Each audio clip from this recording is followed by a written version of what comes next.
And God created man, and he put man in the garden to keep the garden, and he gave the man a command. And he held that man to perfect, perpetual obedience to that command, and he promised him life if he kept it, and death if he didn't. And he didn't keep it, he ate.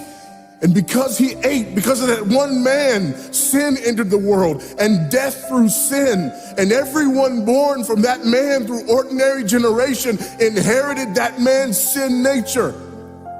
And because of that sin nature, sins proceed from it. And our world is broken because of that sin. And we stand guilty before a holy and righteous God. And we know that he's holy, and we know that he's righteous, and we crave justice. But the problem is that if God gives us justice, we all die.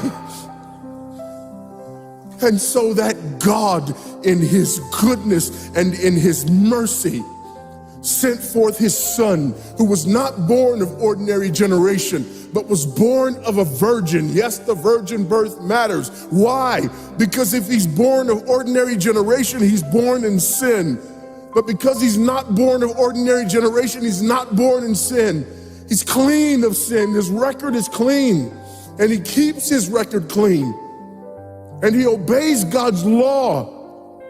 And because he's fully God and fully man, he obeys the law of God on our behalf in his active obedience. And then in his passive obedience, God made him who knew no sin to be sin for us.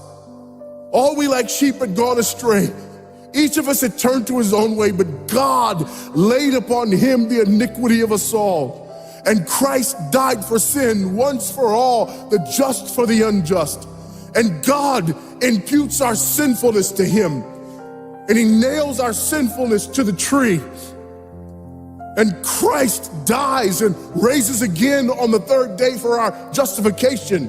And there's another imputation. The righteousness of Christ is actually imputed to us so that God can be both just and the justifier of the one who places faith in Jesus Christ, so that all those who come to Christ may enter in, so that all those who place faith in Christ might be saved, but not only saved, but sanctified,